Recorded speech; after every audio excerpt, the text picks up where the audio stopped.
My husband is celebrating his first New Year's Eve kiss with our marketing director, while I'm signing documents that will strip him of everything he thinks he owns. He has no clue that by January 2nd, he'll be locked out of the company we built together, watching me run the empire he thought was his. While Roman toasts to new beginnings with Jenny at the company retreat, I'm finalizing the legal maneuvers that will give him the fresh start he never saw coming. The champagne bubbles in my glass catch the light from my home office window as I watch the New Year's Eve fireworks explode over downtown Seattle. Before we jump back in, tell us where you're tuning in from, and if this story touches you, make sure you're subscribed, because tomorrow I've saved something extra special for you. Each burst of color illuminates another page of documents spread across my mahogany desk, the same desk Roman bought me 3 years ago when we moved Hastings Digital Solutions into our current headquarters. How fitting that I'm using his gift to orchestrate his professional funeral. My phone sits face up beside me, still displaying the Instagram story that changed everything. Jenny Tatum's perfectly manicured hand holding a champagne flute, Roman's familiar Rolex visible in the corner of the frame, and that caption that burned itself into my memory. Finally, I get to experience my first New Year's Eve kiss, #New Beginnings #2025 goals, posted at 11:47 p.m. from the Cascade Mountain Lodge, where our entire executive team was supposed to be attending a professional development retreat. The retreat I declined to attend, citing a family emergency. The same family emergency that gave me the perfect cover to spend the last 72 hours implementing the most comprehensive corporate coup in our company's 12-year history. I trace my finger along the signature line of the final employment termination document. Jenny Tatum, Marketing Director, effective January 2nd, 2025. Reason: violation of company ethics policy regarding relationships between employees of different hierarchical levels. The evidence folder beside it contains screenshots of 17 different social media posts spanning the last 4 months, each one carefully time-stamped and cross-referenced with company credit card receipts for business dinners and client entertainment. Roman always said I was too detail-oriented for my own good. Tonight, his biggest criticism of me becomes his greatest nightmare. My laptop displays multiple browser tabs, our company's employee handbook, Washington state corporate law statutes, and the partnership agreement Roman signed so eagerly when we restructured the business last spring.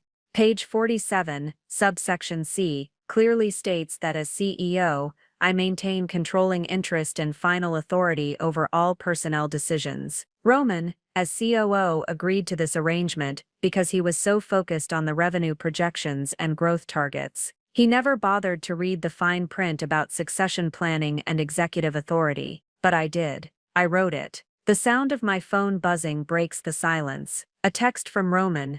"Hey babe, missing you at the retreat. Team building exercises were amazing today. Can't wait to tell you all about the strategic planning sessions when I get back Sunday.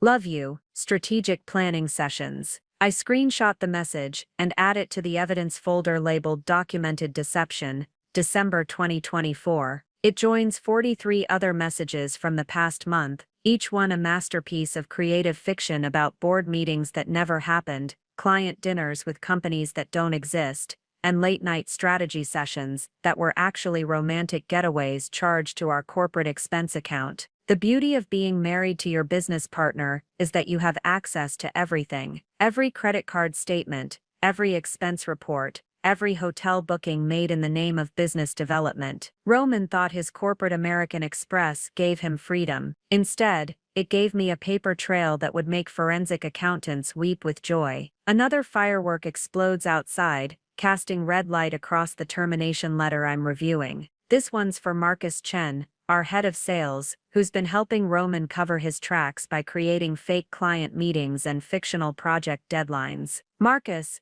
who I trusted with our biggest accounts. Marcus, who I promoted just 6 months ago based on Roman's enthusiastic recommendation. Funny how recommendation patterns become clear when you're looking for them. Every person Roman has pushed for promotion in the last year has one thing in common: they're all conveniently loyal to him personally rather than to our company's mission. He's been building his own little empire within our empire, probably planning to launch his own competing firm with Jenny and his hand-picked team. The only problem with his plan, he built it inside a company where I hold ultimate authority. My wine glass sits empty beside a stack of new hire paperwork. While Roman was playing house with Jenny at overpriced mountain resorts, I was quietly interviewing their replacements. Sarah Mitchell, our new marketing director, starts Monday morning. She comes with 15 years of experience at Microsoft and a fierce reputation for ethical leadership.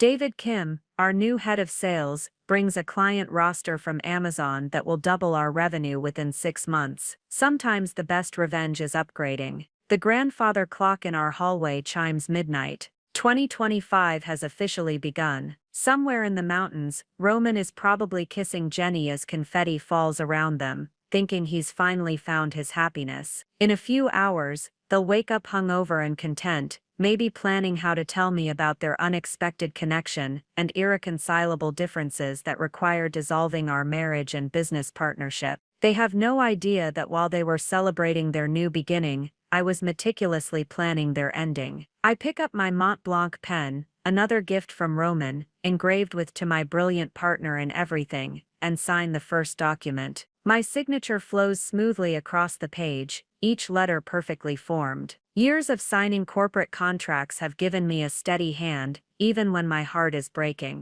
But my heart stopped breaking around document number 12. Now it's just strategic thinking and cold calculation, the same skills that built Hastings Digital Solutions from a 2-person startup in our garage to a $50 million company with offices in 3 cities.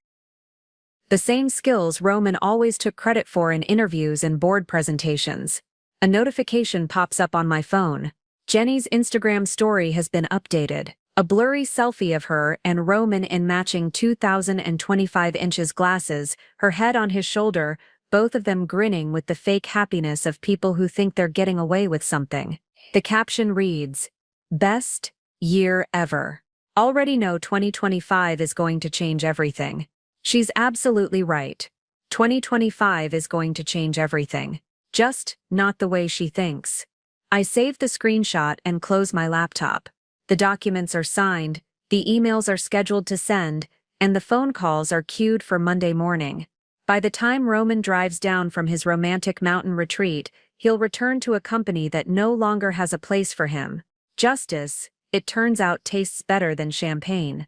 The morning sun streams through the floor-to-ceiling windows of my home office, illuminating the framed Harvard MBA diploma that Roman always jokes makes me too smart for my own good. What he never understood is that being underestimated is the most powerful weapon a woman can wield in business. While he charmed clients with his natural charisma and backslapping sales techniques, I was the one analyzing market trends, structuring deals, and building the technological infrastructure that made those sales possible. Roman loves to tell the story of how we met at a Seattle tech networking event 12 years ago. His version always positions him as the visionary entrepreneur who swept me off my feet with his ambitious dreams. The version he doesn't tell is how I was the one with the seed funding from my trust fund, the Stanford computer science degree, and the revolutionary algorithm that became the foundation of our entire business model. But I let him tell his version. I smiled graciously when business magazines profiled him as the boy genius of digital marketing. I stood beside him at awards ceremonies where he accepted recognition for innovations I coded in our spare bedroom. I played the role of supportive wife and co-founder so perfectly that even I sometimes forgot who really built this empire. Until last night, when Jenny's Instagram story reminded me exactly who I am. My phone buzzes with a text from my assistant Claire. "Morning, Emily. The Monday morning agenda is set. The executive team meetings start at 9 a.m. sharp. Should I prepare the conference room for the usual number of attendees?" I type back, "Actually, Claire, we'll need a different setup. I'll be conducting individual meetings instead of our group session. Please schedule Roman for 9 a.m., Jenny for 9:30, and Marcus for 10 a.m. 30 minutes each should be sufficient." Claire responds immediately. "Of course. Should I mention the change in format to anyone in advance?" "No need.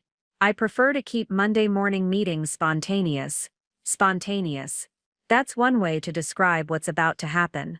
I walk to my home safe, hidden behind a reproduction of a Georgia O'Keeffe painting that Roman bought me for our 10th anniversary. Preparing and narrating this story took us a lot of time, so if you are enjoying it, subscribe to our channel. It means a lot to us. Now back to the story. Inside, beneath stacks of jewelry and important documents, sits a leather portfolio I haven't opened in 2 years. The portfolio contains every original document from Hastings Digital Solutions founding, documents that tell a very different story than the one Roman has been spinning for the press. The original partnership agreement, drafted by my lawyer before Roman even knew we were forming an LLC, clearly establishes me as the majority stakeholder with 65% ownership.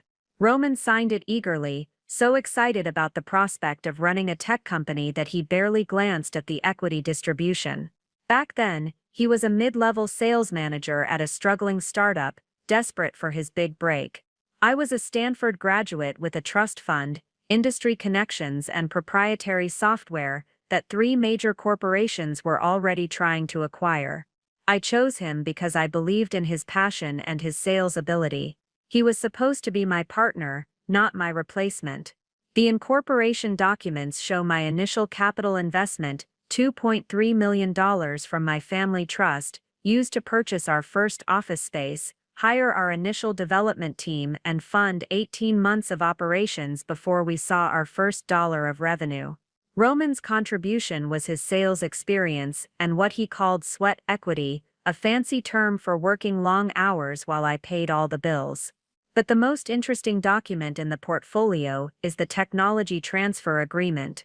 The algorithm that powers our entire platform, the machine learning system that revolutionized how companies track and optimize their digital marketing spend, was developed by me during my master's thesis at Stanford. The patent is in my name alone, licensed exclusively to Hastings Digital Solutions under terms that I wrote and Roman signed without question. He never asked about the technical details, he was too busy learning how to pitch the product to investors and clients. While I spent sleepless nights debugging code and optimizing performance metrics, Roman practiced his presentations and worked on his vision statements for the company. The irony is that his natural charisma made him the perfect front man for a technology he never understood. Clients loved his enthusiasm and his ability to translate complex concepts into simple business advantages. Board members appreciated his strategic thinking and growth projections. Everyone assumed that his polished presentations reflected deep technical knowledge. I was happy to let them assume. It kept me focused on the work I loved, building and improving the technology that generated millions in revenue, while Roman handled the politics and networking that I found exhausting. But somewhere along the way, Roman started believing his own publicity. He began referring to his company and his vision for the future. In interviews, I became his brilliant technical co-founder instead of the other way around.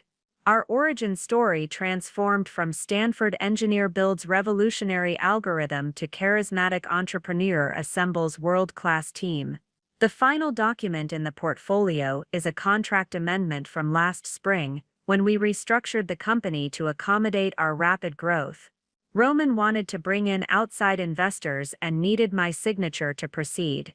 I agreed, but only after ensuring that the new structure maintained my controlling interest and added specific clauses about executive decision-making authority. Roman was so focused on the valuation and the potential for expansion that he signed everything I put in front of him. The amendment gives me unilateral authority to make personnel decisions, restructure departments, and modify operational procedures without board approval, as long as I maintain majority ownership, which I do, which I always have. Which Roman apparently forgot. I close the portfolio and return it to the safe. These documents won't be necessary for Monday's meetings. The current corporate structure and employee handbook provide all the authority I need. But keeping the historical record reminds me of an important truth. I didn't steal this company from Roman. I built it around him. And what I built, I can rebuild without him. My phone rings, Roman's name appears on the screen, accompanied by a photo from our last vacation to Tuscany. Both of us grinning in front of a vineyard, his arm around my waist, looking like the perfect power couple. Good morning, beautiful, he says when I answer. I miss waking up next to you. Good morning, honey. How was the retreat? Did you and the team accomplish everything you hoped? Oh, you know how these things go. Lots of strategic discussions and team bonding, nothing too exciting. But I think everyone's energized for the new year. I'm sure they are. The evidence folder on my laptop contains 247 files, each one meticulously labeled and cross-referenced with dates, times, and financial records. I've become a forensic accountant of my own marriage, tracking the breadcrumbs of Roman's deception with the same precision I once used to debug code. It started innocently enough, or so I thought. Last August, Roman mentioned hiring a new marketing director to help with our expanding client base. Jenny Tatum came with impressive credentials from a boutique agency in Portland, glowing recommendations, and what Roman described as exactly the fresh perspective we need to take our brand to the next level. I should have paid attention to how his eyes lit up when he talked about her innovative campaign ideas. The first red flag appeared in September. Our corporate credit card statement showed a $340 dinner at Canlis, one of Seattle's most expensive restaurants, categorized as client entertainment. When I asked Roman about it, he mentioned a potential new client from Vancouver who was considering a major contract. The story was plausible enough. We'd been trying to expand into the Canadian market for months. But when I cross-referenced the date with Jenny's Instagram posts, I found a photo of truffle pasta and champagne taken at Canlis that same evening. The caption read, "Celebrating small victories with the best team ever, #work family #blessed. No mention of any Canadian client. No other team members tagged in the photo. I started paying closer attention. October brought a pattern of emergency strategy sessions that always seemed to coincide with Jenny's social media updates from upscale locations around the city. The Fairmont Olympic Hotel Bar, the rooftop at Thompson, Seattle, private dining rooms at establishments that cost more per meal than most people spend on groceries in a week. Each expense was carefully categorized: team building, strategic planning, client development. Roman had become creative with his expense reporting, and someone had taught him to avoid obvious patterns, but he couldn't control Jenny's social media addiction. I created a spreadsheet tracking every corporate expense over $200, then cross-referenced each one with timestamps from Jenny's Instagram, Facebook, and LinkedIn posts. The correlation was stunning. 93% of Roman's unexplained business expenses corresponded exactly with Jenny's social media activity. But the real breakthrough came in November, when I discovered that Roman had been using our company's premium Slack account to communicate with Jenny outside normal business hours. As CEO with administrative access to all company communications, I could review message logs for compliance purposes. What I found was a masterclass in workplace emotional affair escalation. It started with extended discussions about marketing strategy and brand positioning. Professional enough on the surface, but with an undertone of personal connection that made my stomach twist. By mid-November, their conversations had shifted to sharing personal stories, discussing relationship dissatisfaction, and making plans for working dinners that never appeared on either of their official calendars. The December messages were harder to read. Roman complaining about feeling disconnected from me, suggesting that some people just grow apart, and that life is too short to stay in situations that don't fulfill you. Jenny responding with heart emojis and messages about following your authentic truth and not settling for mediocrity in any area of life. I printed every conversation, 847 pages of corporate infidelity, meticulously documented and stored in a secure folder that would make any employment lawyer salivate. But the most damning evidence wasn't digital. It was financial. In early December, I noticed an unusual pattern in our company's consultant payments. A new vendor had appeared in our accounting system, Cascade Creative Solutions, billing us $15,000 monthly for strategic brand consulting and market research. The invoices were professionally formatted and detailed enough to pass casual scrutiny. The problem? Cascade Creative Solutions was registered as a sole proprietorship in Jenny's name, established 3 weeks after she joined our company. She was literally billing us to consult on work she was already being paid a full-time salary to perform. Roman had signed off on every payment, categorizing them as essential business expenses for our Q4 growth initiative. When I dug deeper, I discovered that Cascade Creative's business address was Jenny's apartment complex, and their innovative market research was suspiciously similar to work our internal marketing team had already completed months earlier. I hired a private investigator to verify my suspicions. Within 2 weeks, Patricia Lawson delivered a comprehensive report that confirmed everything I'd suspected and revealed details I hadn't even considered.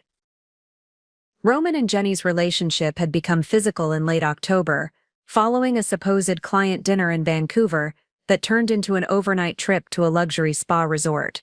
The same trip that our expense reports categorized as international business development and cost the company $3,200 in travel and accommodation expenses. Patricia's surveillance photos showed them holding hands on Stanley Park's seawall, sharing intimate dinners at restaurants that definitely weren't hosting business meetings, and entering Jenny's apartment together on multiple occasions when Roman had told me he was working late at the office. The investigator's financial analysis revealed that Roman had been systematically redirecting company resources to fund their relationship. Beyond the obvious dinner and travel expenses, he'd authorized a $25,000 technology upgrade for the marketing department that resulted in Jenny receiving a top-of-the-line MacBook Pro, professional camera equipment, and software licenses that she'd immediately begun using for freelance projects unrelated to our business. He'd also approved a team-building retreat budget of $40,000 for a weekend in Whistler that only included Jenny and 2 other employees who happened to be her closest allies in the office. The retreat that was supposedly about developing innovative campaign strategies but generated no actionable outcomes, deliverables, or documentation of any kind. Most egregiously, Roman had been using our company's corporate travel account to book personal vacations disguised as business trips. The New Year's Eve retreat at Cascade Mountain Lodge was billed as a strategic planning intensive for senior leadership,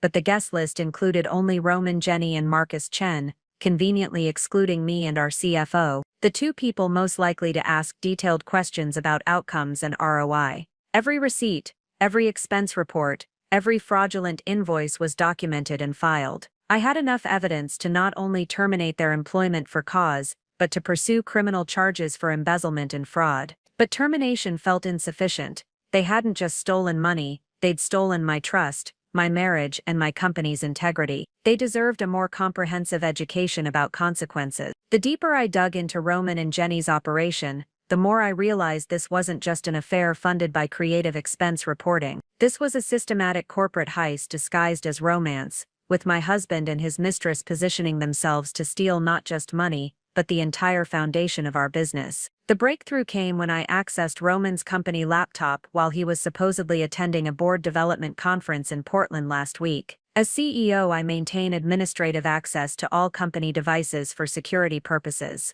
a policy Roman had enthusiastically supported when we implemented it to prevent intellectual property theft by employees. The irony wasn't lost on me. Hidden in a folder labeled Personal Tax Documents 2024 inches, which Roman clearly assumed I'd never need to access, I found a collection of files that revealed the true scope of their scheme. Screenshots of our proprietary client database, copies of our source code, detailed financial projections, and most damning of all, a business plan for something called Tatum Digital Ventures, Jenny's company, built entirely on stolen intellectual property from ours. The business plan was professionally formatted and comprehensive, clearly the work of someone with serious entrepreneurial ambitions. The executive summary described Tatum Digital as a next-generation marketing optimization platform that would revolutionize how mid-market companies approach digital advertising spend. Every single feature they described was identical to our existing platform. Every innovation they claimed as their own was technology I'd developed and patented. They weren't just planning to compete with us, they were planning to replicate us entirely, then use their insider knowledge of our client relationships to steal our biggest accounts. The financial projections were particularly ambitious. Year 1 revenue targets of $12 million, based on what they described as confirmed client commitments from previous professional relationships. Translation: they planned to poach our entire client roster the moment they launched. But the most sophisticated part of their plan wasn't the technology theft or client poaching. It was the legal strategy they developed to justify it all. Buried in the appendices, I found communications with a law firm specializing in partnership disputes and intellectual property litigation. Roman had been building a case that I was an absentee partner who'd been systematically excluded from operational decisions and was entitled to proportional compensation for forced buyout of ownership interest. He was planning to claim that I'd abandoned my role in the company's daily operations, making me a passive investor rather than an active partner. Under this theory, he could argue that any intellectual property developed during company operations was corporate property rather than personal patents,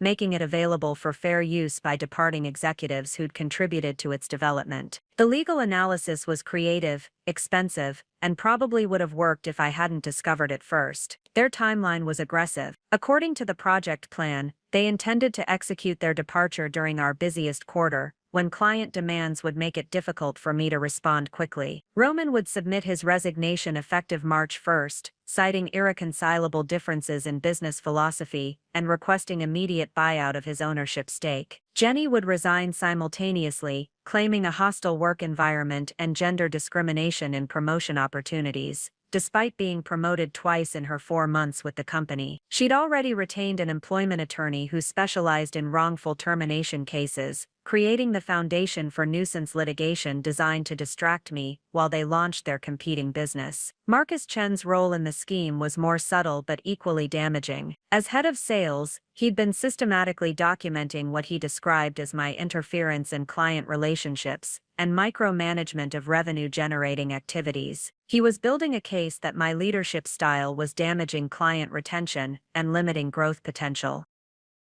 His real job was creating justification for mass client defection. When Roman and Jenny launched Tatum Digital, Marcus would reach out to our biggest accounts with concerns about Hastings Digital's future stability and offer to transition their business to a more focused, client-centric alternative.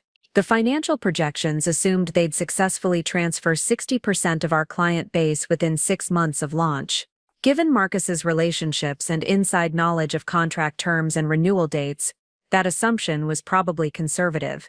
But perhaps the most personally devastating discovery was a folder labeled Transition Planning that contained detailed analysis of my personal finances, property holdings, and business dependencies. They'd calculated exactly how much financial pressure I could withstand during a prolonged legal battle, and they'd structured their departure strategy to maximize my cash flow problems while minimizing their own legal exposure. Roman knew that our personal assets were largely tied up in company equity and real estate investments. He knew that fighting a multi-front legal battle while trying to rebuild our client base would strain our resources beyond the breaking point. He was counting on financial exhaustion to force me into accepting a settlement that would legitimize their theft and fund their new venture. They'd even researched the average timeline for partnership dissolution cases in Washington state courts, budgeting 18 months for the legal process while they established market dominance with our stolen technology and clients. The level of premeditation was breathtaking. This wasn't a crime of passion or an impulsive decision to start fresh. This was a calculated corporate assassination, planned with the precision of a military operation and the personal cruelty of intimate betrayal. But they'd made one critical error in their otherwise sophisticated planning. They'd assumed I was the same person who'd spent 12 years playing the supportive wife while Roman collected credit for my work. They had no idea that I'd been documenting everything, maintaining separate legal counsel, and positioning our corporate structure to protect against exactly this kind of insider threat. While they were planning my downfall, I was building the infrastructure for their destruction. The most beautiful part? They'd done all their planning on company equipment, using corporate email accounts and storing their files on servers I controlled. Every document, every communication, every strategic decision was automatically backed up to systems they couldn't access or delete. They'd created a perfect evidence trail of their own conspiracy. Roman always said I was too trusting for the business world. Tonight he was going to learn the difference between trust and strategy. Building the coalition to dismantle Roman's conspiracy required the same methodical approach I'd used to build our company, identifying the right people, understanding their motivations, and positioning each alliance for maximum impact. The difference was that this time, I was working in absolute secrecy, with stakes that extended far beyond quarterly revenue targets. My first call was to Diana Hastings, my cousin and a senior partner at Morrison, Blake and Associates, the corporate law firm that had handled our business incorporation and several major contract negotiations over the years. Diana specialized in partnership disputes and intellectual property litigation, with a reputation for aggressive tactics that made opposing counsel reconsider their life choices. "Emily," Diana said when I reached her on her private line Saturday morning, "please tell me this is about expanding into new markets and not about Roman finally doing something spectacularly stupid.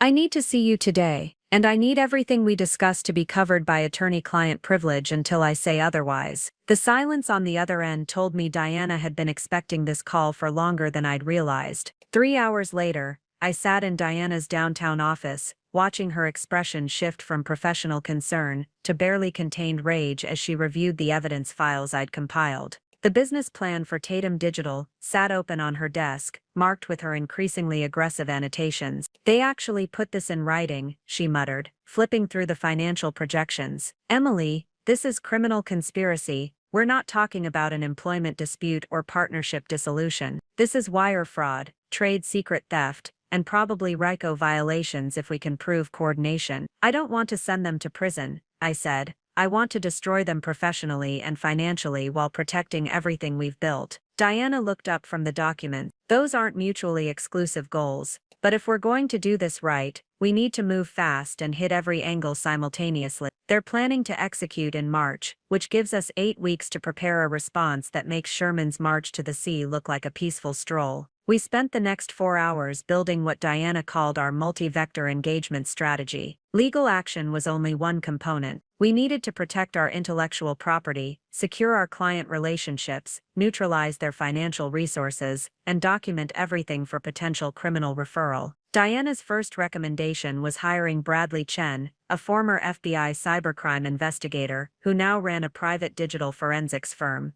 Bradley specialized in corporate espionage cases and had testified as an expert witness in several high-profile trade secret trials. His job would be creating an unassailable forensic record of every file Roman and Jenny had accessed, copied, or transmitted. Bradley can also set up monitoring software that will alert us if they try to access or transfer any additional data, Diana explained. "We'll know about their activities before they know we know." The second addition to our team was Patricia Santos, a private investigator who specialized in financial crimes and asset tracking. Patricia's assignment was mapping every aspect of Roman and Jenny's financial lives: bank accounts, credit cards, investments, debts, family connections, and hidden assets. "If they've been planning this for months, they've probably been moving money and positioning resources," Diana noted. "Patricia will find everything they think they've hidden." But the most crucial alliance wasn't with legal professionals, it was with someone who could help me protect and strengthen our business operations while Roman's world collapsed around him. Alexander Tatum turned out to be one of the most serendipitous discoveries of my entire investigation. While researching Jenny's background, I'd learned that she had an older brother who worked in tech venture capital. What I hadn't initially realized was that Alexander Tatum was a managing partner at Redwood Ventures, one of the most prestigious early-stage investment firms on the West Coast. More importantly, Alexander had been quietly researching investment opportunities in marketing technology companies, specifically looking for firms with proprietary algorithms and strong client retention rates. Companies exactly like ours. My call to Alexander was direct. "Mr. Tatum, I believe your sister is attempting to steal intellectual property from my company to launch a competing business.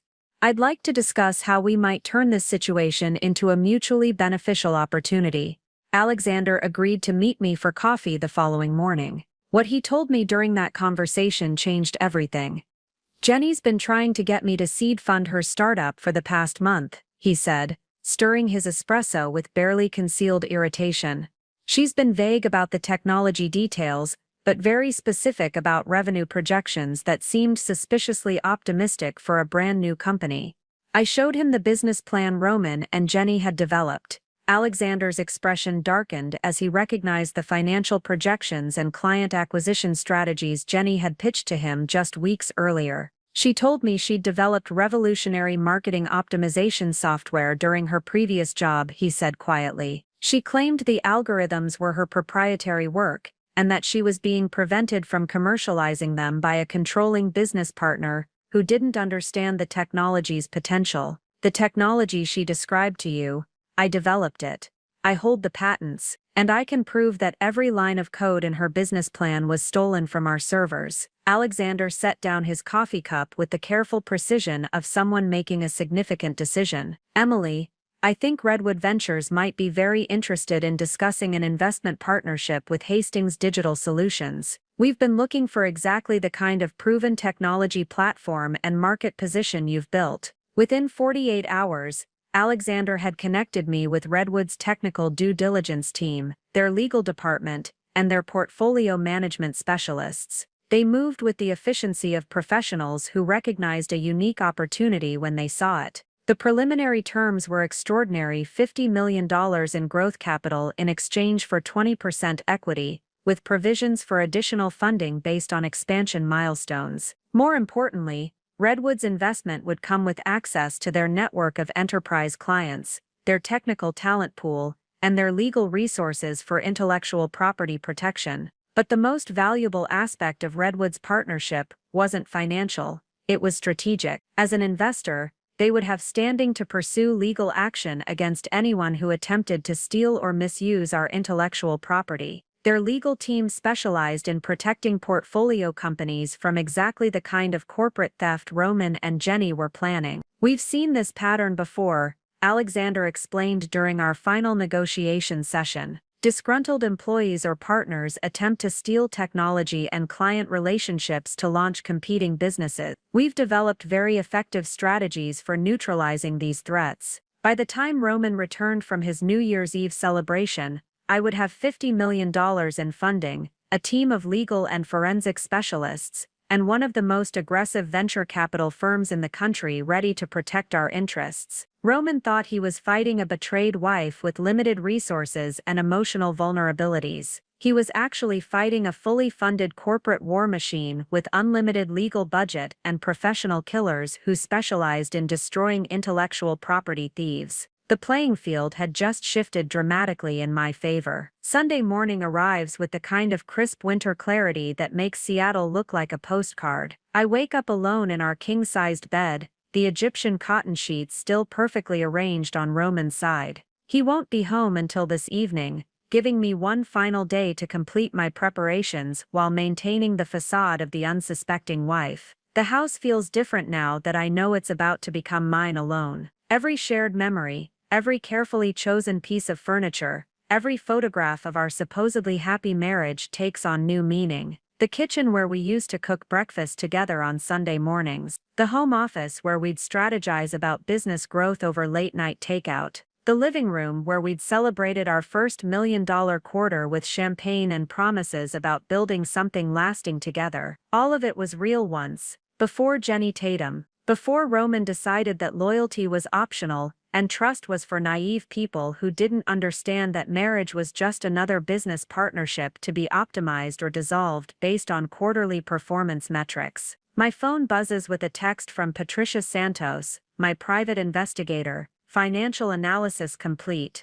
You need to see this before tomorrow. Can you meet at 2 p.m.? I respond immediately, my place. Use the service entrance. While waiting for Patricia's arrival, I handle the domestic details that will soon become irrelevant. I transfer my personal belongings from our joint accounts to new private accounts. Alexander helped me establish through Redwood's banking connections. Designer clothes, jewelry, art collections, and personal investments that Roman probably assumes he'll get half of in our eventual divorce settlement. What Roman doesn't know is that most of our valuable personal assets were purchased with my trust fund money or through companies I established before our marriage. The prenuptial agreement he signed 12 years ago, back when he was a struggling sales manager, desperate to marry into my family's connections, was very specific about protecting premarital assets and inheritance rights. Deanna reviewed the prenup yesterday and smiled like a shark who'd just spotted a wounded seal. Emily, this is bulletproof. Roman gets the clothes on his back and whatever personal items he can prove he purchased with documented personal income. Everything else stays with you. Patricia arrives precisely at 2 p.m., carrying a leather briefcase that probably contains enough evidence to end several careers. She spreads documents across my dining room table with the methodical precision of someone who's done this many times before. Your husband and Jenny have been busier than we thought, she begins, opening a folder marked Financial Coordination. They've been moving money for months, but they're amateurs at hiding it. The documents reveal a sophisticated financial coordination scheme. Roman has been systematically inflating our business expenses to generate excess cash flow, then funneling those funds through Jenny's consulting company and into personal investment accounts they established together. Look at this, Patricia says, pointing to a bank statement. Joint investment account opened in November, funded with $87,000 in transfers from Jenny's consulting payments. They've been treating stolen company money like their personal startup fund. But the most damaging discovery is a property purchase agreement Patricia found in Jenny's financial records. They've used stolen company funds to put a down payment on a luxury condo in Vancouver, planning to establish residency in Canada, where they believe our legal jurisdiction won't extend. They're not just stealing your business, Patricia explains. They're building an escape plan. The Vancouver property gives them international assets and potential safe haven if things go badly in the U.S. I study the purchase documents, noting the timing. The down payment was made 3 weeks ago, right after Roman's supposed client development trip to Vancouver, the trip that cost our company $3,200 and generated no documented business outcomes. There's more, Patricia continues, opening another folder. I found communications between Jenny and a recruitment firm in Toronto. She's been exploring job opportunities at Canadian marketing agencies, specifically companies that work with American clients who might be interested in innovative digital marketing solutions. The scope of their planning is impressive. They haven't just been stealing from us, they've been building an entire alternative life together, funded by systematic corporate theft and positioned for international escape if their scheme is discovered. My phone rings. Roman's face appears on the screen, that familiar smile from our last anniversary dinner. Hey beautiful, he says when I answer. Missing you like crazy up here. The team's been incredible, so much energy and excitement about the new year. That's wonderful, honey. I can't wait to hear all about it when you get home. Actually, that's why I'm calling. We're having such productive conversations that we might extend the retreat until Tuesday morning. Is that okay? I know we plan to start the week together, but this momentum is too valuable to waste. I smile, watching Patricia organize evidence of his crimes on our dining room table. Of course, Roman. Take all the time you need. Monday's going to be a big day anyway. Lots of new initiatives launching. You're the best, Em. I don't know what I'd do without your support. After hanging up, Patricia raises an eyebrow. Tuesday morning. He wants more time to celebrate with Jenny before facing reality. I'm happy to give him that gift. Patricia packs up her documents, leaving me with copies of everything she's discovered. By Tuesday morning, when Roman finally returns from his extended romantic getaway, he'll walk into a company that no longer exists as he remembers it. The calm before the storm has never felt so peaceful. Monday morning begins at 5:30 a.m., with a secure video conference call that spans 3 time zones. On my screen, Diana from her downtown office, Alexander from Redwood Ventures' San Francisco headquarters, and Bradley Chen from his digital forensics lab in Portland. The war council that will determine Roman's fate over the next 72 hours. Status report, I say, settling into my home office chair with coffee that tastes like victory. Diana, legal positioning, all paperwork filed and ready for execution. Corporate resolution authorizing personnel changes was logged with the state at midnight. Employment termination documents are drafted with cause provisions that will withstand any wrongful termination claims. The intellectual property protection injunctions are queued for immediate filing once we document active theft. Bradley adjusts his camera angle, revealing walls lined with computer monitors displaying code analysis and network traffic logs. Digital forensics are comprehensive.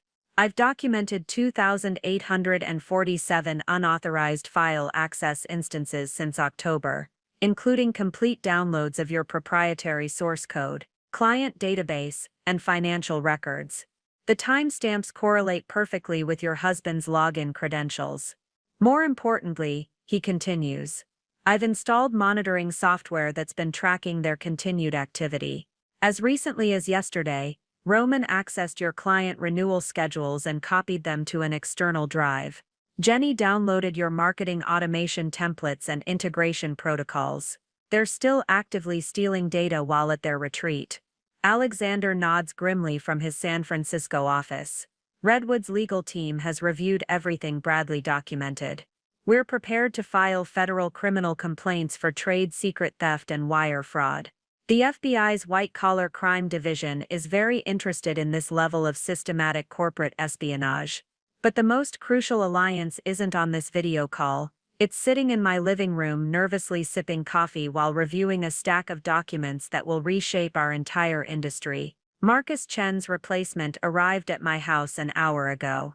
David Kim, former Amazon Director of Enterprise Sales, brings not just his impressive client portfolio, but something even more valuable, detailed knowledge of every dirty trick Roman and Marcus had planned to use against our existing clients. David, are you ready for the client retention strategy we discussed? I ask, turning toward the living room where he's been studying our account files. David joins the video call, his expression a mixture of excitement and professional determination. Emily, your client relationships are stronger than Roman realized. I've spent the weekend calling key accounts, carefully as you suggested, and the response has been overwhelmingly positive. They're excited about the technology enhancements and expansion opportunities we discussed. What Roman doesn't know is that while he was planning to steal our clients, I was already strengthening those relationships through strategic account management and proactive service improvements. David's preliminary outreach confirmed what I'd suspected. Our clients weren't looking for alternatives. They were looking for reasons to expand their contracts with us. The Morrison Industries renewal is particularly interesting. David continues. Their CMO mentioned that a former employee had reached out recently, asking questions about their satisfaction with our services, and hinting at exciting new alternatives coming to market. When I described the innovations we're implementing with Redwood's investment, they immediately requested a meeting to discuss doubling their contract value. Diana laughs from her office. So Marcus's client poaching strategy actually helped us identify expansion opportunities. Exactly.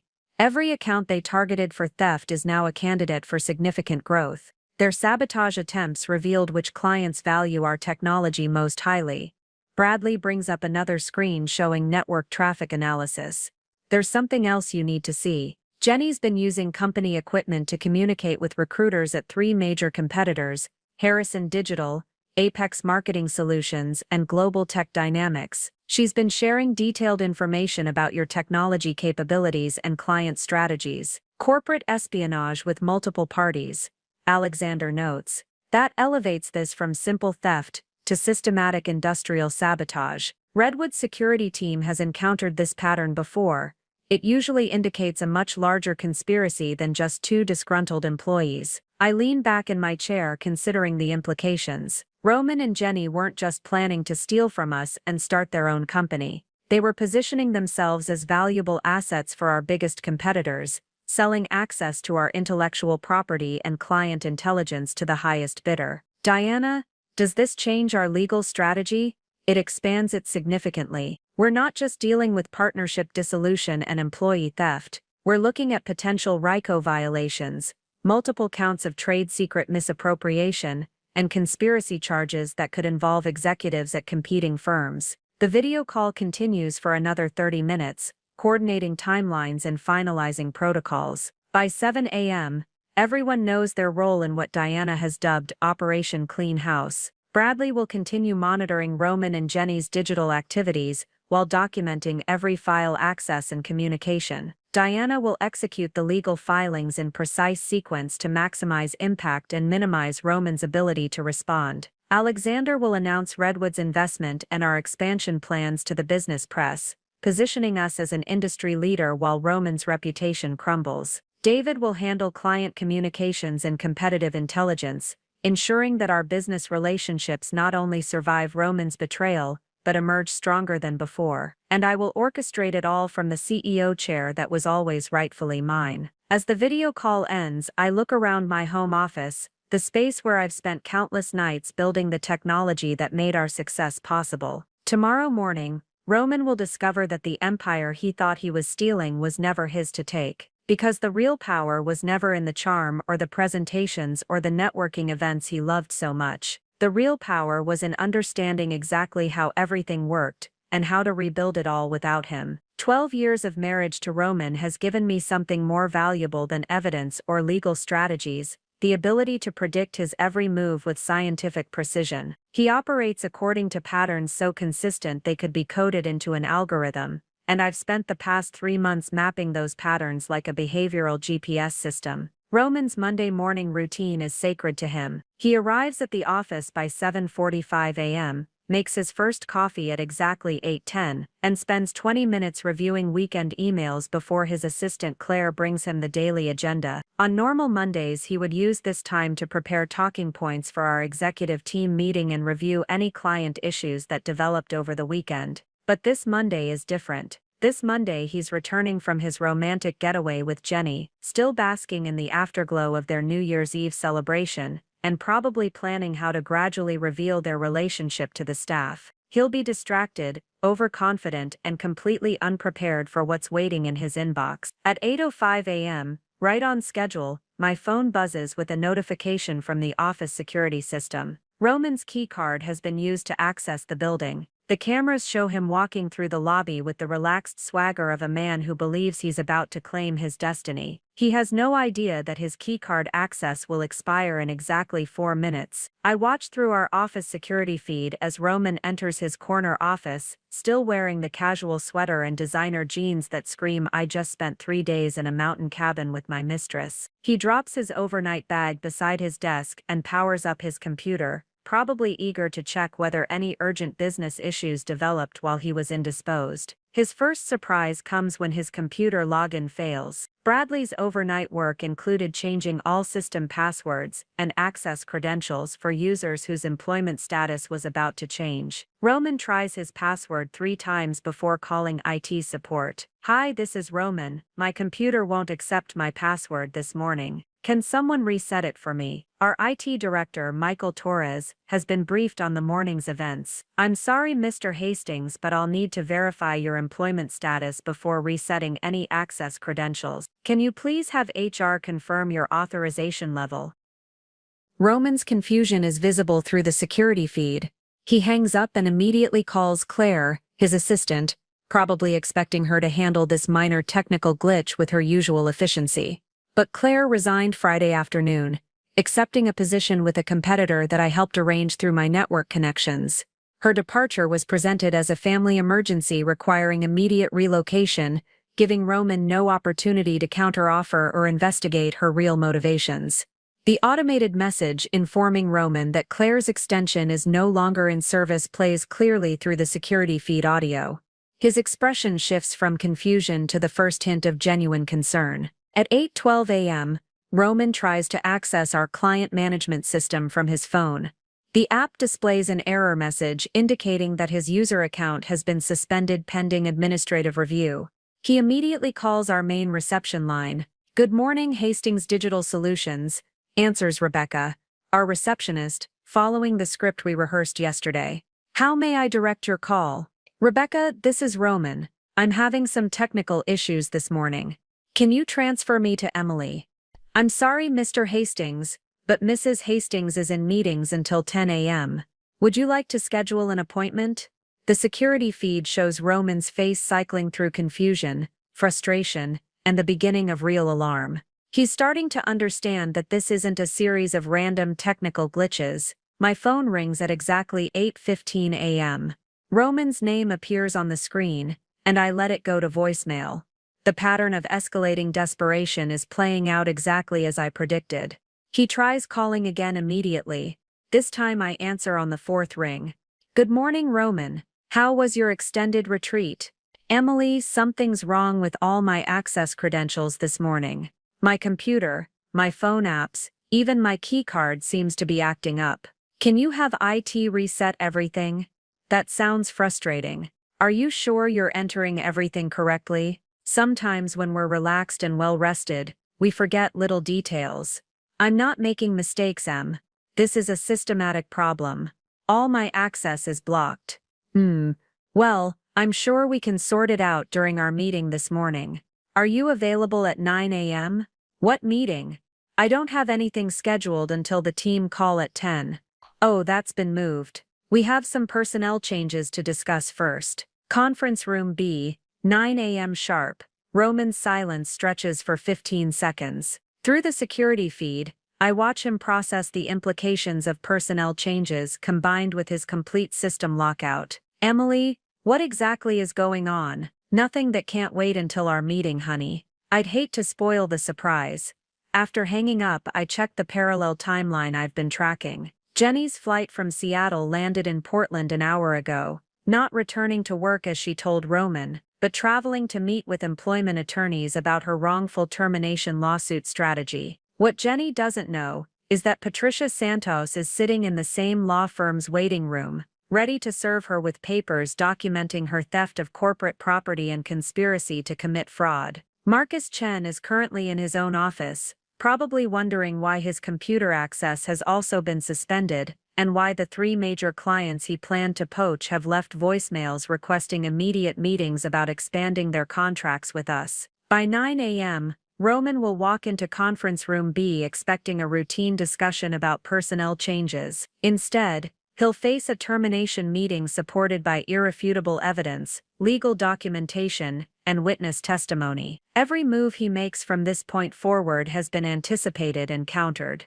The patterns that made him predictable as a husband make him defenseless as an adversary. He always said I overthought everything. Today, overthinking becomes his undoing. The final pieces of evidence arrive through multiple channels simultaneously, like the crescendo of an orchestra I've been conducting for months. Each notification on my phone represents another nail in Roman's professional coffin, delivered with the precision timing that separates amateurs from professionals. At 8:30 a.m., Bradley sends a secure message with the overnight surveillance results, additional file transfers detected at 11:47 p.m. Sunday. Roman accessed client contract database and downloaded renewal schedules for Q1 2025. Jenny copied your proprietary algorithm documentation and emailed encrypted files to 3 external addresses. The beauty of their continued theft while supposedly on a romantic retreat reveals their true priorities. Even during their celebration of new love, they couldn't resist stealing more of our intellectual property. The timestamps prove they were working together to extract maximum value before their planned departure. Patricia's morning report contains the financial evidence that transforms their scheme from corporate theft to criminal conspiracy. Bank records show coordinated transfers, totaling $127,000, moved from Jenny's consulting accounts to offshore investment funds over the past 48 hours. They're liquidating assets and moving money beyond U.S. jurisdiction. But the most damning evidence comes from an unexpected source, Jenny herself. Her Instagram story, posted at 6:23 a.m. this morning, shows her at Portland International Airport with the caption, "Sometimes the best adventures require taking scary leaps. Seer Oven #new chapter #brave choices, #no regrets." The location tag confirms she's not returning to Seattle as planned. More importantly, the photo accidentally captures a document in her lap, the letterhead of Morrison and Associates clearly visible, along with partial text about employment termination preparation and wrongful dismissal strategy. She's literally documenting her coordination with legal counsel while attempting to appear innocent on social media. I screenshot the image and forward it to Diana, who responds within minutes. This is evidence of premeditation and consciousness of guilt. She knows what they've done is illegal, and she's preparing defensive strategies before any charges are filed. At 8:45 a.m., my secret weapon arrives in the form of a FedEx delivery that changes everything. Inside the envelope, a signed affidavit from Jennifer Morrison, Jenny's former supervisor at her previous company in Portland. The affidavit, obtained through Patricia's investigation, reveals that Jenny was terminated from her Portland position for attempting to steal client lists and proprietary marketing strategies.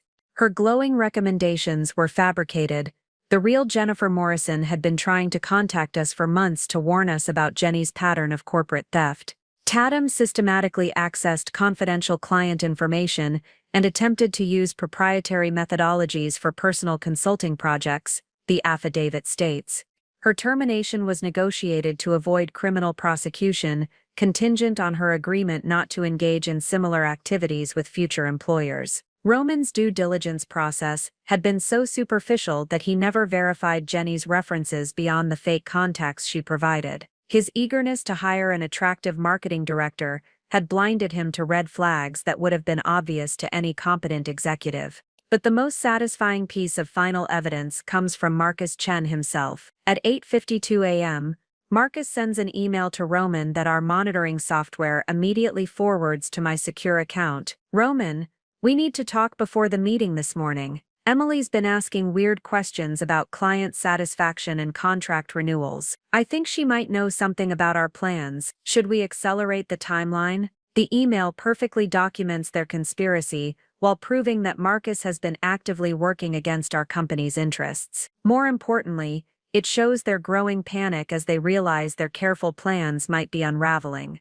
Roman's response, sent from his personal phone since his company access is blocked, confirms everything. Stay calm. Stick to the script we practiced. Emily's suspicious by nature, but she doesn't have proof of anything actionable. After today's meeting, we execute Phase 2 regardless. Phase 2, the systematic client poaching and intellectual property transfer they'd planned for March, now moved up due to their growing paranoia. I forward the entire email chain to Diana, who immediately files it as evidence in the criminal complaint she's preparing. Their own communications have become the strongest proof of conspiracy and premeditation. As 9 a.m. approaches, I gather the evidence folders that will support Roman's termination meeting. Financial records proving embezzlement, digital forensics documenting intellectual property theft, communications revealing conspiracy with Jenny and Marcus, bank statements showing money laundering through fake consulting contracts. But the evidence I'm most proud of is the folder labeled Alternative Timeline,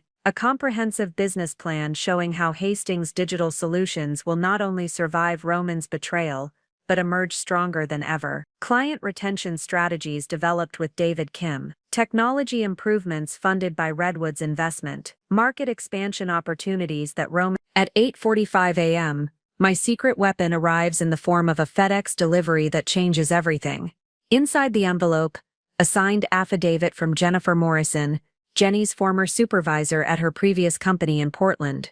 The affidavit, obtained through Patricia's investigation, reveals that Jenny was terminated from her Portland position for attempting to steal client lists and proprietary marketing strategies. Her glowing recommendations were fabricated. The real Jennifer Morrison had been trying to contact us for months to warn us about Jenny's pattern of corporate theft. Tatum systematically accessed confidential client information and attempted to use proprietary methodologies for personal consulting projects, the affidavit states. Her termination was negotiated to avoid criminal prosecution, contingent on her agreement not to engage in similar activities with future employers. Roman's due diligence process had been so superficial that he never verified Jenny's references beyond the fake contacts she provided. His eagerness to hire an attractive marketing director had blinded him to red flags that would have been obvious to any competent executive. But the most satisfying piece of final evidence comes from Marcus Chen himself. At 8:52 a.m., Marcus sends an email to Roman that our monitoring software immediately forwards to my secure account. Roman, we need to talk before the meeting this morning. Emily's been asking weird questions about client satisfaction and contract renewals. I think she might know something about our plans. Should we accelerate the timeline? The email perfectly documents their conspiracy, while proving that Marcus has been actively working against our company's interests. More importantly, it shows their growing panic as they realize their careful plans might be unraveling. Roman's response, sent from his personal phone since his company access is blocked, confirms everything. Stay calm. Stick to the script we practiced. Emily's suspicious by nature, but she doesn't have proof of anything actionable. After today's meeting, we execute Phase 2 regardless. Phase 2, the systematic client poaching and intellectual property transfer they'd planned for March, now moved up due to their growing paranoia. I forward the entire email chain to Diana, who immediately files it as evidence in the criminal complaint she's preparing. Their own communications have become the strongest proof of conspiracy and premeditation. As 9 a.m. approaches, I gather the evidence folders that will support Roman's termination meeting. Financial records proving embezzlement, digital forensics documenting intellectual property theft, communications revealing conspiracy with Jenny and Marcus, bank statements showing money laundering through fake consulting contracts. But the evidence I'm most proud of is the folder labeled Alternative Timeline, a comprehensive business plan showing how Hastings Digital Solutions will not only survive Roman's betrayal, but emerge stronger than ever. Client retention strategies developed with David Kim. Technology improvements funded by Redwood's investment. Market expansion opportunities that Roman's departure will actually accelerate. Revenue projections that exceed our current performance by 40% within 18 months. Roman thought he was stealing our future. Instead, he was clearing the path for our evolution. At 8:58 a.m., I watch through the security feed as Roman straightens his tie and walks toward conference room B, still believing he can charm his way through whatever personnel changes. At 8:59 a.m., I receive confirmations from 3 different sources that the morning's orchestration is proceeding flawlessly. Diana. All federal filings submitted. FBI White Collar Crime Division has assigned case numbers. Patricia.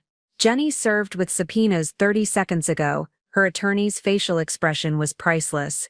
David. Marcus just called asking why Morrison Industries wants to triple their contract. He sounds confused. The most elegant aspect of this morning's positioning is how each action reinforces the others.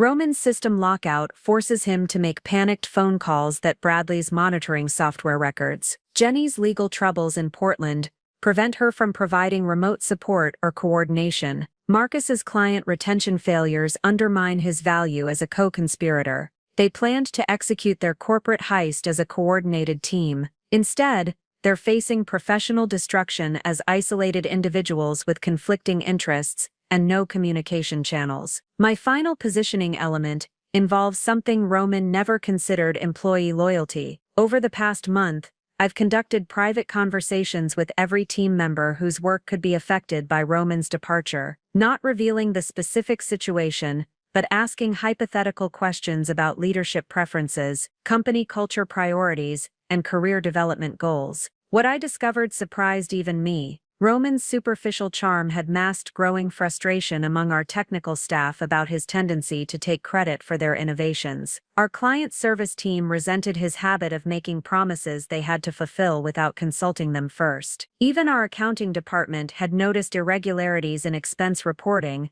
but hadn't felt empowered to challenge executive spending patterns. Rather than the workplace revolt Roman expected when he announced his departure, I'd positioned his exit as an opportunity for authentic leadership and technical innovation. The irony is perfect. Roman spent months planning to leave with our best people and most valuable clients. Instead, his departure will be celebrated by employees who feel liberated from his management style, and applauded by clients who've been frustrated with his approach to account management. At exactly 9 a.m., I stand outside conference room B, watching through the glass as Roman enters and sees the formal setup waiting for him. His expression shifts from confusion to concern, to the first hint of genuine fear, as he recognizes Diana, and realizes this isn't a casual personnel discussion. He takes his seat across from 3 stacks of evidence that document 18 months of systematic betrayal. Behind him, the Seattle skyline stretches toward Elliott Bay,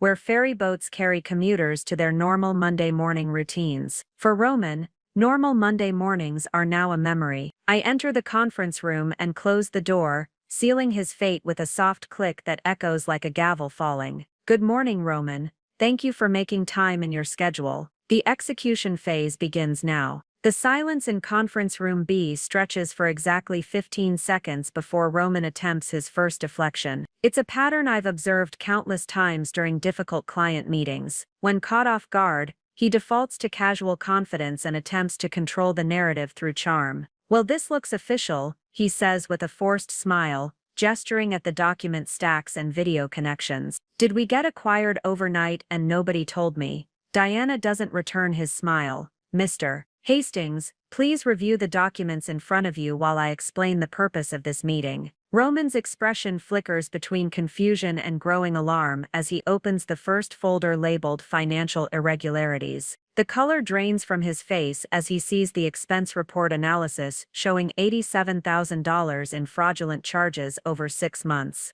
I can explain these, he starts, but Diana raises her hand. Mr. Hastings, you're here to listen, not to explain. Miss Hastings will address your employment status. I'm here to discuss potential criminal liability. The word criminal hits Roman like a physical blow. He looks at me with an expression I've never seen before. Not anger or betrayal, but genuine fear of someone who's just realized they've catastrophically miscalculated. Bradley's voice comes through the video connection with digital precision. Mr. Hastings, our forensic analysis shows 2,847 instances of unauthorized file access from your credentials since October 15th. These include complete downloads of proprietary source code, client databases, and confidential financial projections. Roman's hands shake slightly as he turns pages in the evidence folder. Each document is time-stamped and cross-referenced, showing the systematic nature of his theft. His amateur attempts at covering digital tracks are laid bare by professional forensic analysis. The most recent activity occurred at 11:47 p.m. yesterday, Bradley continues, while you were supposedly attending a company retreat. You accessed client renewal schedules and transferred proprietary algorithm documentation to external storage devices. That's not. Roman's voice fails him as he stares at screenshots of his own login credentials accessing files he thought nobody monitored. Alexander joins the conversation from San Francisco, his venture capital authority adding weight to what's becoming a comprehensive destruction. Mr. Hastings, Redwood Ventures takes intellectual property theft very seriously. We've filed federal complaints documenting your conspiracy to steal trade secrets for commercial advantage. Roman's head snaps up. Redwood Ventures, what does this have to do with? I'm announcing our $50 million investment in Hastings Digital Solutions this afternoon, I say quietly. The press release will include details about protecting our portfolio companies from corporate espionage and internal theft. The reality crashes over Roman in waves. His corporate heist wasn't just discovered, it's being used as a case study in how venture capital firms protect their investments from insider threats. Emily, this is insane. Roman attempts falling back on personal appeals. We can work through whatever's bothering you. Marriage counseling, couples therapy, whatever you need. Diana slides another document across the table. Mr. Hastings, this is a federal criminal complaint documenting conspiracy, wire fraud, and theft of trade secrets. Your personal relationship with Miss Hastings is irrelevant to these charges. Roman opens the complaint and sees his name listed alongside Jenny Tatum and Marcus Chen as co-conspirators in what the FBI terms a systematic scheme to steal intellectual property and defraud corporate investors. Where's Jenny? He asks suddenly, probably realizing that his accomplice should be here providing moral support or coordinating their defense. Miss Tatum is currently being served with subpoenas in Portland, Diana responds. She's meeting with employment attorneys to plan wrongful termination lawsuits based on fabricated discrimination claims. I watch Roman process this information. His partner in crime isn't just absent, she's actively pursuing legal strategies that would throw him under the bus to save herself. And Marcus? Roman's voice is barely a whisper. Mr. Chen is in his office wondering why the 3 clients he planned to steal have just requested meetings to expand their contracts with us. I reply. David Kim is handling those conversations now. Roman stares at me with the expression of a man watching his entire world collapse in real time. David Kim? How do you know about? Roman, I've known everything for months. Every stolen file, every fraudulent expense, every meeting with Jenny, every conversation with Marcus. Did you really think you could run a corporate conspiracy using company equipment and accounts I control? Bradley clears his throat from the video screen. Mr. Hastings, I should mention that our monitoring software has been recording your communications with co-conspirators since December 1st. Every email, every message, every coordination call is documented evidence. Roman's breathing becomes shallow as the scope of his exposure becomes clear. This isn't just termination, this is comprehensive professional destruction with federal criminal charges. What do you want? He asks, finally, his voice hollow. Diana answers before I can speak. Mr. Hastings, this isn't a negotiation, this is notification of consequences. The execution phase has begun exactly as planned. Roman's comfortable world of stolen credit and fraudulent success is dissolving like sugar in acid, and every reaction he has only provides more evidence of his guilt. His decade of underestimating me is about to become the most expensive mistake of his life. The moment of truth arrives when I lean forward and speak the words Roman never expected to hear from his supposedly naive wife. The business plan for Tatum Digital Ventures was quite impressive. $12 million in projected first-year revenue based on stolen intellectual property and poached clients. Very ambitious for a fake consulting company, run by someone with zero business credentials. Roman's face goes completely white. The document I slide across the table contains every page of their secret business plan, annotated with legal analysis and forensic commentary. His hands tremble as he recognizes his own handwriting in the margins, his signature on partnership agreements, his personal email address on investor outreach templates. How long have you known, he whispers. Since September 15th, when you took Jenny to Canlis and charged it as client entertainment for a Canadian prospect that doesn't exist. You ordered the truffle pasta. She posted it on Instagram. I cross-reference the timestamps. I open my laptop and display a forensic timeline that spans 4 months of systematic documentation. Every lie, every stolen file, every fraudulent expense, mapped with the precision of a military campaign analysis. October 12th, first unauthorized access to our source code repository. October 18th, Jenny's consulting company incorporated with your help. October 23rd, joint bank account opened in Vancouver using company funds. November 2nd, first draft of your business plan to steal my technology. Roman stares at the screen as months of careful planning are exposed as amateur hour criminality. Emily, you have to understand, December 8th, you met with Harrison Digital executives about potential acquisition targets. December 15th, Jenny contacted 3 of our competitors offering insider information. December 22nd, you accessed client renewal schedules to plan your poaching strategy. Bradley's voice cuts through Roman's growing panic. Mr. Hastings, we have video evidence of you photographing confidential documents with your personal phone. We have email records of you forwarding proprietary algorithms to external accounts. We have bank records showing systematic money laundering through fraudulent consulting contracts. And yesterday, I continue, while you were celebrating your New Year's Eve kiss with Jenny, you accessed our servers one final time to steal client data for your launch timeline. Even during your romantic getaway, you couldn't resist stealing from me. Roman slumps in his chair as the weight of comprehensive surveillance becomes clear. You've been watching everything. I've been protecting everything. I correct him. While you were planning to destroy the company we built together, I was ensuring it would survive and thrive without you. Diana places another document on the table. Mr. Hastings, this is your termination agreement. Immediate dismissal for cause forfeiture of all stock options and profit-sharing arrangements, and personal liability for damages resulting from your theft. Roman reads the termination terms with growing horror. You can't just take everything. I have ownership rights, partnership agreements. You have exactly what the original incorporation documents specify.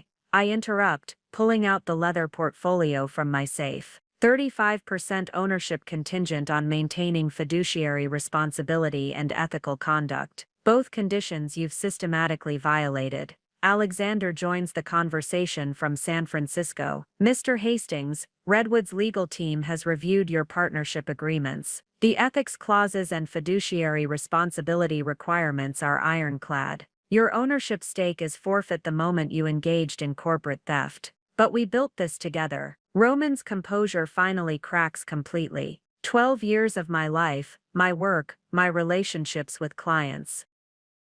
Built on my technology. With my initial funding, using my family's business connections, I respond calmly. Technology you've now stolen to compete against me. Funding you've embezzled for personal use. Connections you've betrayed for short-term advantage. Bradley displays network traffic logs on his screen. Mr. Hastings, In the past 72 hours alone, you've transferred 847 proprietary files to external storage. The estimated value of stolen intellectual property exceeds $2.3 million. Roman looks around the room desperately, searching for sympathy or escape routes that don't exist. Jenny said, "You'd never figure it out." She said you were too focused on the technical side to notice the business implications. Jenny was wrong about many things, I reply, including her assumption that being the CEO meant I didn't understand every aspect of our business operations. Diana leans forward with predatory focus. "Mr. Hastings, Miss Tatum is currently providing the FBI with detailed testimony about your conspiracy in exchange for reduced charges. She's throwing you under the bus to save herself." The betrayal by his co-conspirator hits Roman harder than any of the criminal charges. His face crumples as he realizes that the woman he sacrificed everything for is actively working to destroy him. "This isn't over," he says weakly, grasping for leverage he doesn't possess. "Actually, it is," I reply, standing up from the table. "Your access to company property ends immediately. Security will escort you to collect personal items under supervision. Your corporate accounts are frozen pending restitution calculations." Roman looks at me with an expression mixing hatred, disbelief, and grudging respect. "You planned all of this. I protected all of this." I correct him one final time. "The difference is that I was trying to save what we built, while you were trying to steal it." The confrontation ends not with dramatic speeches or emotional breakdowns, but with the quiet click of the conference room door closing behind Roman as security escorts him out. Justice, it turns out, sounds like paperwork being filed and systems access being revoked. The empire he thought he was stealing was never his to take. The security footage from the lobby shows Roman walking out of our building for the last time, carrying a cardboard box containing 12 years of personal items that fit into less than 2 cubic feet. His corporate parking space is already being repainted, his name stripped from the company directory, his business cards cancelled with telecommunications providers. But the real dismantling happens in the digital realm, where Roman's professional identity evaporates with algorithmic precision. Bradley's team executes what he calls corporate death by 1,000 cuts, the systematic removal of Roman's presence from every platform, database, and network that comprises modern business existence. His LinkedIn profile shows former COO within 30 minutes of his termination.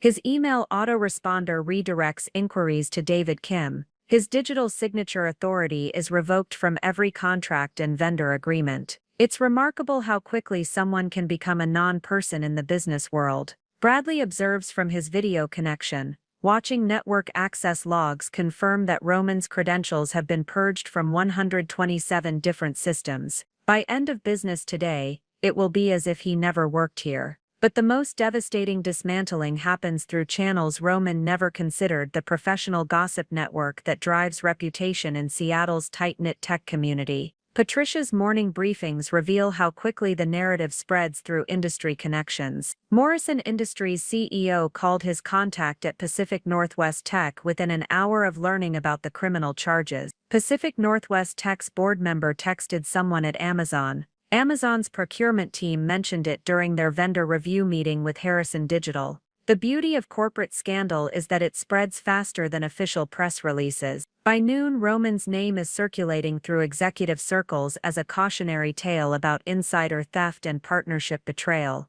The same networking relationships he'd leveraged for business development now carry warnings about his criminal liability and ethical failures. Alexander provides real-time updates on the venture capital community's response. 3 different firms have already called asking about acquiring Roman's former clients as part of our growth strategy. His reputation preceded him, but not in the way he expected. The tech industry's collective memory is unforgiving when it comes to intellectual property theft. Roman's career prospects in any legitimate company are effectively over, not just because of criminal charges, but because his professional network now views him as a liability. Meanwhile, Jenny's situation deteriorates with equal precision but different mechanics. Her Instagram account, once a carefully curated showcase of professional success and lifestyle aspiration, becomes evidence in a federal criminal case. Every photo, every caption, every location tag that seemed innocuous now proves systematic deception and money laundering. Jenny's employment attorney in Portland dropped her as a client this afternoon. Diana reports with barely concealed satisfaction. Apparently, defending wrongful termination becomes complicated when your client is simultaneously being indicted for corporate espionage. The Portland law firm's decision triggers a cascade of professional abandonment. Jenny's planned wrongful termination lawsuit collapses when her own legal team discovers the evidence of systematic theft. Her backup plan of seeking employment with competitors evaporates when Patricia's investigation reveals her pattern of corporate betrayal to previous employers. But Marcus Chen's destruction follows a different pattern entirely. The slow-motion professional death of someone who built his entire career on relationships that no longer want to know him. Marcus tried calling Morrison Industries this afternoon. David reports during our 2 p.m. status meeting. Their CEO's assistant told him that Mr. Morrison was unavailable indefinitely for any communications with Marcus Chen or his associates. That's corporate speak for "you're dead to us." Marcus's client relationships, cultivated over years of careful account management and personal networking, dissolve overnight when those same clients learn about his conspiracy to steal their business data for competing firms. Trust, once broken in the corporate world, doesn't heal. It metastasizes into industry-wide reputation damage. The forensic accounting audit Diana ordered reveals that Marcus's participation in the conspiracy extended beyond simple client poaching. He'd been systematically inflating his sales performance metrics by reclassifying existing client renewals as new business acquisition, padding his commission structure while misrepresenting our growth trajectory to potential investors. Marcus embezzled an additional $43,000 through fraudulent commission calculations, Diana explains, reviewing the audit results. He wasn't just helping Roman steal from the company, he was stealing independently for personal gain. By 4 p.m., the systematic dismantling reaches its logical conclusion. 3 former executives who thought they were positioned to steal our company are instead facing federal criminal charges, civil liability, and complete professional exile. Roman's Vancouver property purchase becomes evidence of international money laundering. Jenny's consulting company becomes a textbook case of corporate fraud. Marcus's client relationships become proof of systematic breach of fiduciary duty. The industry that once celebrated their success now studies their downfall as a cautionary tale about the consequences of betraying trust in an interconnected business ecosystem. Their professional obituaries are being written in real time, while the company they tried to destroy posts record quarterly growth numbers under new leadership. The systematic dismantling is complete, but their consequences are just beginning. The FBI field office in downtown Seattle becomes the epicenter of what federal prosecutors are calling one of the most comprehensive corporate espionage cases in Washington state history. Agent Sarah Mitchell, who specializes in white-collar crime, coordinates with Diana's legal team to build prosecutions that will resonate throughout the tech industry. The evidence quality is exceptional, Agent Mitchell explains during our Wednesday morning briefing. Most corporate theft cases rely on circumstantial evidence and financial irregularities. You've provided us with real-time documentation of the conspiracy in action, complete digital forensics, and recorded admissions of guilt. Roman's arrest on Tuesday evening generated exactly the kind of media coverage that transforms local business disputes into industry-wide cautionary tales. The Seattle Times headline reads, "Tech executive arrested in $2.3 million intellectual property theft scheme." The accompanying article details how Roman used his position as COO to systematically steal technology and client data for personal enrichment. But the social reckoning proves even more devastating than the legal consequences. Roman's country club membership is suspended pending resolution of criminal charges. His yacht club revokes his board position after learning about the embezzlement charges. The University of Washington Alumni Association removes him from their Business Leadership Advisory Committee. It's remarkable how quickly social institutions distance themselves from scandal, Diana observes, reviewing the growing list of organizations cutting ties with Roman. Reputation damage in executive circles is often more career-limiting than criminal penalties. Jenny's social media presence, once carefully curated to project professional success and lifestyle achievement, becomes a digital crime scene analyzed by federal investigators. Her Instagram posts about expensive dinners and luxury travel now serve as evidence of money laundering and fraudulent lifestyle funded by corporate theft. The Portland business community's response is particularly swift. Jenny's former employer releases a statement clarifying that her departure was involuntary and related to ethical violations and misappropriation of corporate resources. Her references, already fabricated, now carry the additional burden of criminal association. Marcus faces perhaps the cruelest social consequences: abandonment by the very clients he'd planned to steal. Morrison Industries issues a public statement about severing all professional relationships with individuals involved in corporate espionage activities. Pacific Northwest Tech CEO mentions the case during an industry conference panel about protecting your business from insider threats.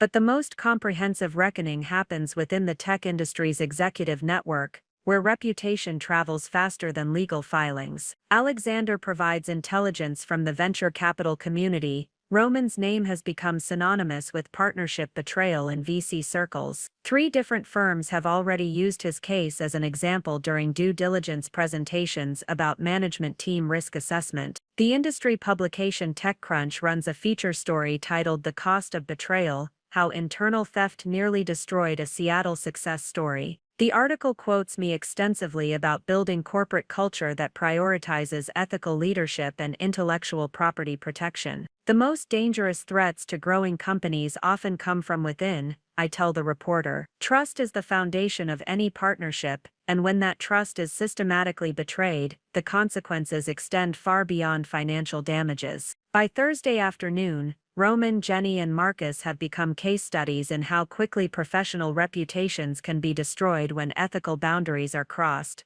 Their legal troubles are just beginning, but their social and professional rehabilitation may never recover. The tech industry has a long memory for betrayal, and their names are now permanently associated with corporate theft and partnership fraud. Justice in the business world isn't just about legal penalties, it's about ensuring that ethical violations carry consequences that extend throughout entire professional networks. 3 months later, I stand in the same corner office that once belonged to Roman, but the space has been completely transformed. Floor-to-ceiling windows now showcase a Seattle skyline that looks different when viewed from the position of undisputed leadership. The mahogany desk where Roman once planned his betrayal now holds architectural plans for our second office building and partnership agreements with Fortune 500 companies that never would have trusted us under his leadership. The morning Seattle Business Journal sits open to a feature story with my photograph above the headline, "Emily Hastings: How She Built a $100 Million Empire from Corporate Betrayal." The article details how Hastings Digital Solutions not only survived the attempted theft, but emerged as the region's fastest-growing marketing technology firm. Redwood Ventures' investment proved to be the catalyst for expansion that Roman's partnership could never have achieved. With access to Silicon Valley networks and unlimited legal protection, we've signed contracts with Microsoft, Amazon, and Boeing, accounts that were impossibly out of reach when we were a smaller family-run operation. David Kim's client retention strategy exceeded every projection. Not only did we keep 100% of our existing accounts, but referrals from satisfied clients generated $23 million in new business within 8 weeks of Roman's departure. Turns out, our clients had been frustrated with Roman's management style for years, but were too polite to complain. The cultural transformation has been remarkable, says Sarah Chen, our new Chief Operations Officer, and a Stanford MBA who brings the kind of strategic thinking Roman always pretended to possess. Employee satisfaction scores increased 340% after the leadership changes. People feel empowered to innovate when they're not worried about credit being stolen or ideas being misappropriated. The legal resolution brought satisfaction beyond financial recovery. Roman pled guilty to federal conspiracy charges and was sentenced to 18 months in federal prison, followed by 3 years of supervised probation. The restitution order requires him to pay $1.2 million in damages, money he doesn't have, and will likely be paying for the rest of his working life. Jenny's cooperation with federal investigators earned her a lighter sentence, 6 months in minimum security prison and 5 years of probation. But her testimony against Roman and Marcus was so comprehensive that she'll never work in marketing or consulting again. Her professional reputation is permanently destroyed, and her civil liability extends to personal bankruptcy. Marcus received the harshest sentence: 2 years in federal prison and permanent disbarment from working with any publicly traded companies. His client poaching scheme violated federal securities regulations, and his testimony revealed additional fraud at his previous employers. But perhaps the most satisfying transformation is personal rather than professional. The woman who used to defer to Roman's opinions and support his ambitions from the shadows now leads board meetings with venture capital executives,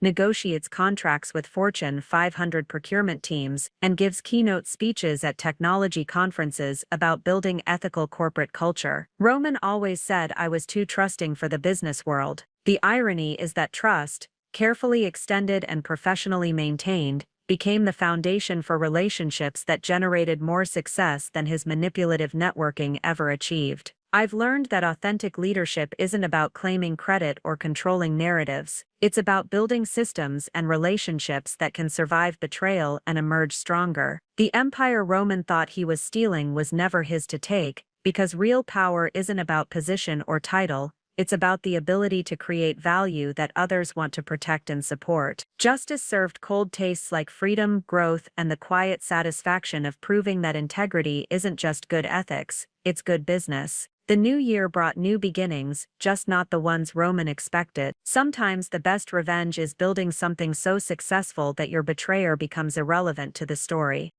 Up next, you've got 2 more standout stories right on your screen. If this one hit the mark, you won't want to pass these up. Just click and check them out. And don't forget to subscribe and turn on the notification bell so you don't miss any upload from us.